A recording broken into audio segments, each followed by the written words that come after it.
humanoid must not escape.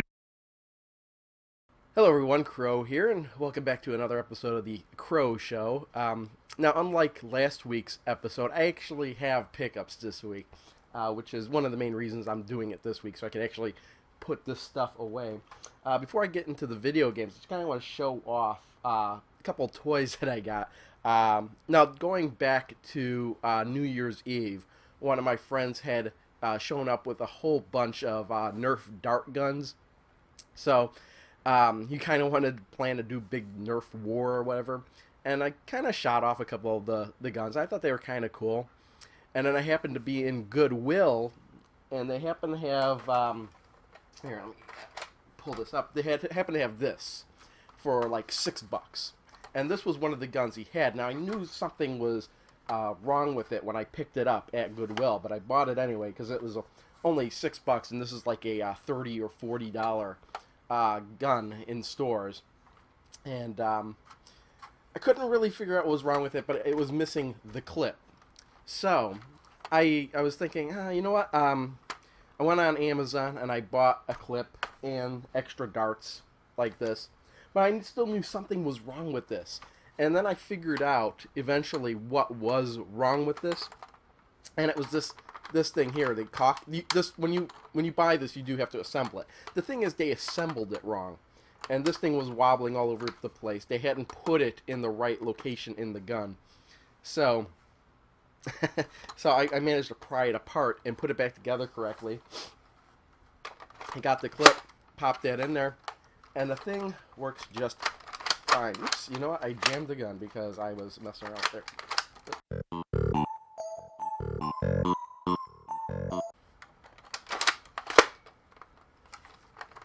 Okay, I had jammed the gun incidentally by doing that, but yeah, the thing works just fine. Oh, got it cocked up there, so boom. There you go. But in the meantime, while I was trying to get that to work, I was at Target, and I saw this one. I was like, you know, I gotta buy a Nerf gun. I don't know why, it was just driving me crazy. I kind of wanted to go around the house, run around shooting the cats. So I picked up this one. This one holds 10 darts. Pretty loud, so I can't really sneak up on the cats with this one, because when they hear this this noise, they run. I can't find them. But this one is nice. This actually shoots a lot farther, and it holds 10. It's automatically so you know, I thought that was pretty cool. I've actually modded this gun so I can pull the trigger to rotate the barrel. But yeah, that it's all I thought it was pretty cool. It's sort of video game related, I guess, because you can run around and shoot stuff. So, whatever. As for pickups themselves, my wife actually did find one thing at Goodwill, one game at Goodwill. It's an Atari 5200 game. Now, they had other 5200 games, but I either already had them or they were in really bad condition. So she wound up only picking me up this one for $1.99. Keystone Capers for the Atari 5200. I think it's a lot. I think it's pretty much identical to the Atari 2600, but it's always nice to have a new 5200 game. Let's see, what else? Yeah, I was going to skip the Best Buy. Yesterday we went to Best Buy, actually to buy a toaster, but there were a couple of games there, and she wound up picking up for herself for the 3DS Dream Trigger 3D, because it was under $10. It was like $9-something, $9.50, $9.99, I'm not really sure. And then she wound up picking up for me Grace Hits version of Final Fantasy 13, and I was going to wait till this game really came down in price to pick it up. They had it for $10, Greatest Hits edition. So I was like, sure, pick it up for $10. That's an awesome price. And then before that actually, we wound up going to one of my favorite game stores, Video Game, etc.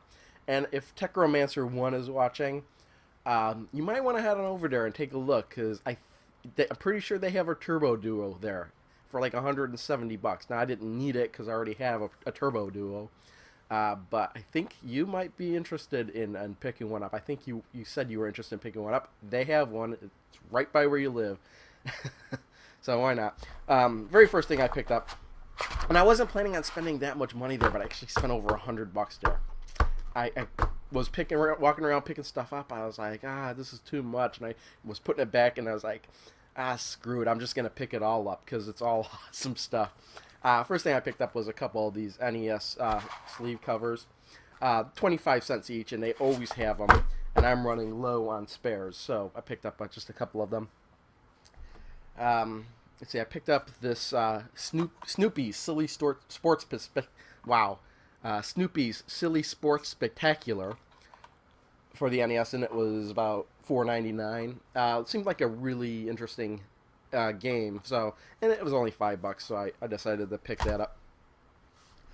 Next we have, actually I'm going to skip to this one. My wife picked up this one for herself, Still Life, because she thought it was really, really cool looking, interesting for the Xbox. $8.99. So, yeah, you could probably play that in the. Maybe it's compatible with the Xbox 360, but if not, we got a couple of Xboxes we could plug in. Here's a game. When I saw it, I was like, I used to have this game, and then I think I sold it in or traded it in for credit towards a PS2 at the time. But this is a really awesome racing game. It's almost like a kart racing game, but not quite. And that is Motor Toon Grand Prix. And actually, this is the second in the Motor Toon Grand Prix series. I don't know how many games are. There might actually have been only two. But the first one never came out in the U.S. So in Japan, this is Motor Toon Grand Prix 2. But it's a really, really cool game. Really cartoony. Interesting. All the cars handle completely differently from one another. When the cars turn around corners, they kind of morph around the corners like a cartoon would. So I thought that was a pretty cool game at the time. And when I found it for $10, I was like, I gotta get this game again. I don't see this around that often. We have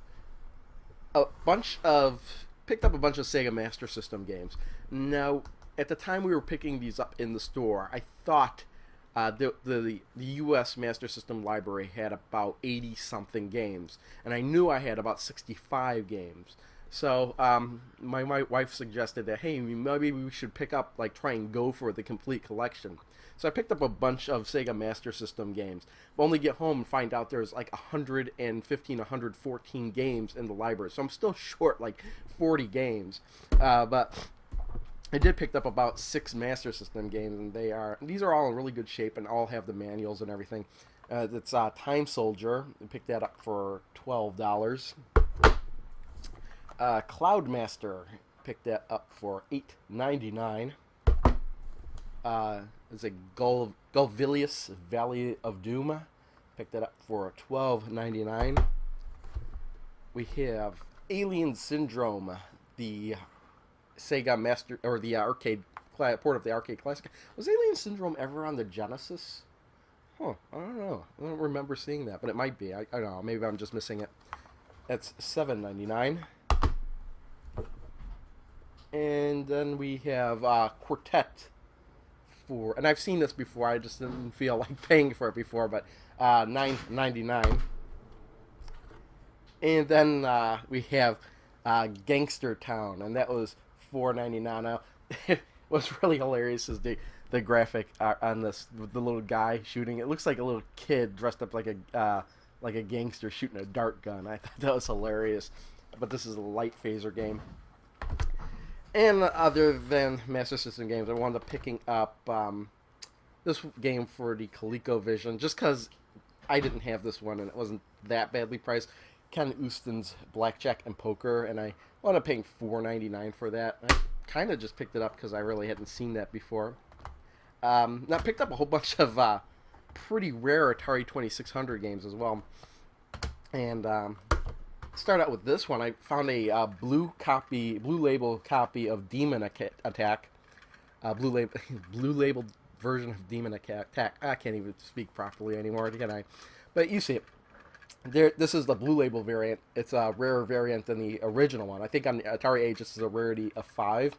But I had to pick it up because it was only 99 cents.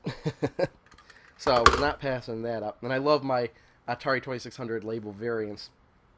And I picked up this, they had one Zonix double undercart, and it was $12.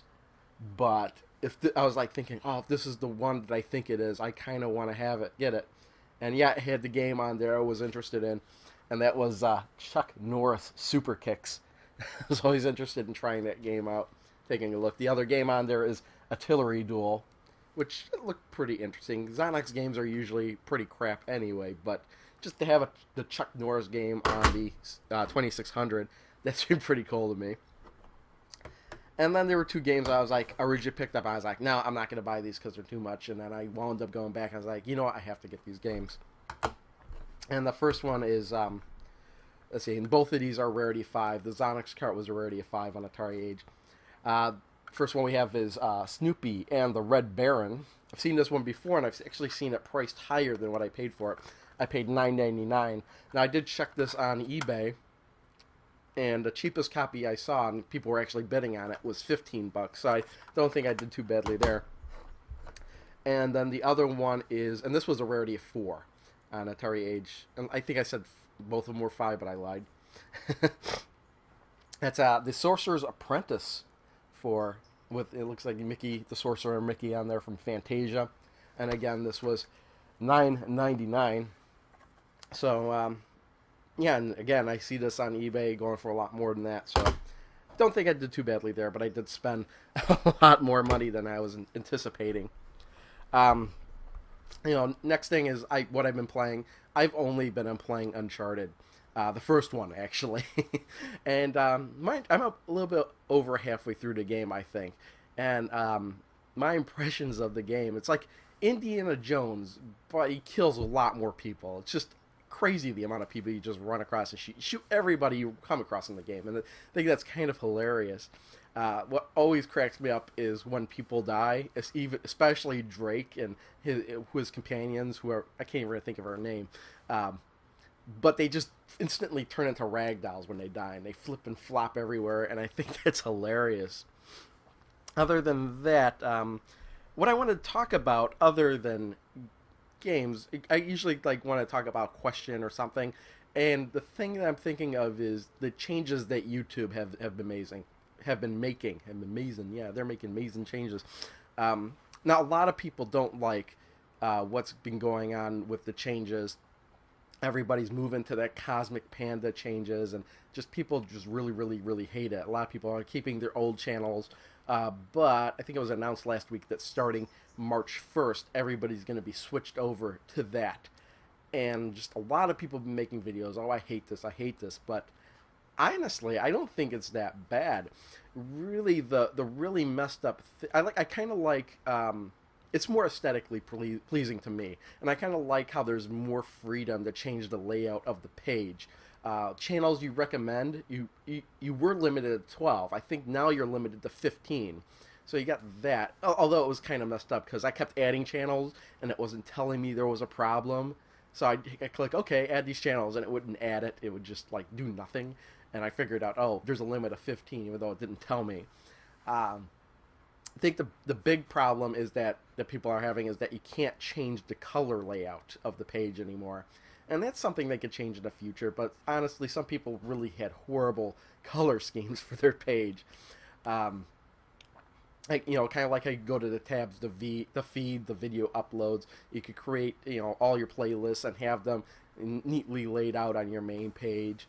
I kind of like all that stuff. The thing that's missing are the channel comments. The channel comments are hidden deeper.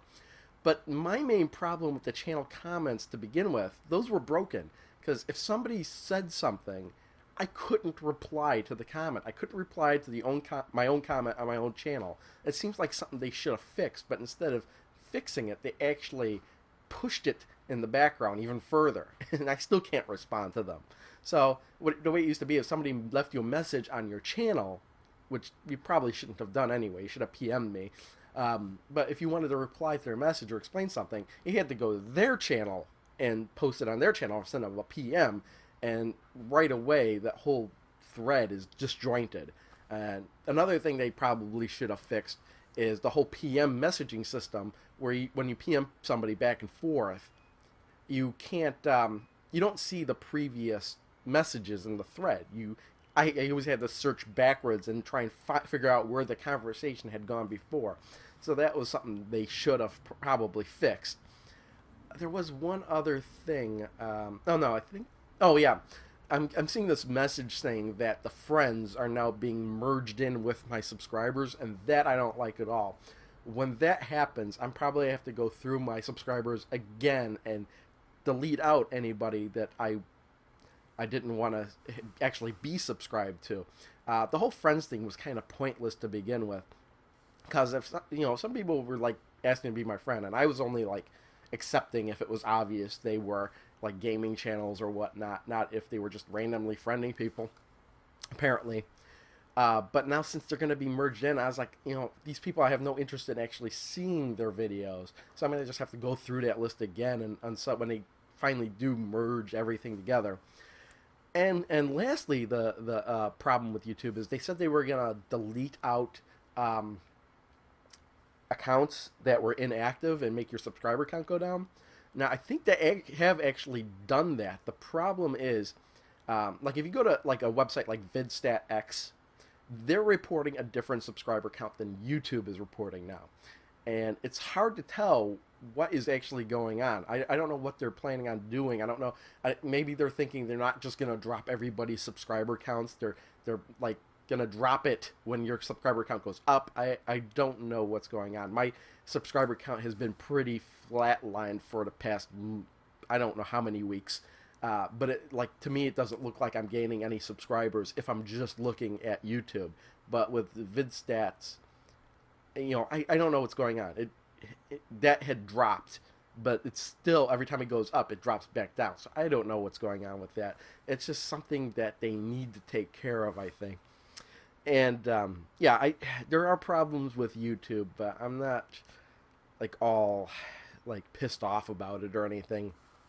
So yeah, that's that. And as for the final phase of the show, the shout out, I'm going to shout out Marlon Lee's channel. Now, Marlon Lee is an older gamer, and that's what kind of makes his channel interesting, is that he usually does reviews and gameplays of computers, and they're computers that I really haven't seen before. So it's interesting to me to see games I'm familiar with being played on systems I'm unfamiliar with, like the TI-99, the Tandy Color computer, or the Tandy Coco as they call it. So yeah, and he's got some interesting commentary, he's got some interesting pickups, but the real reason I'm shouting out his channel now is because he has a contest going, and I'm going to link to that video in the description. I'm going to link to his channel and to the video.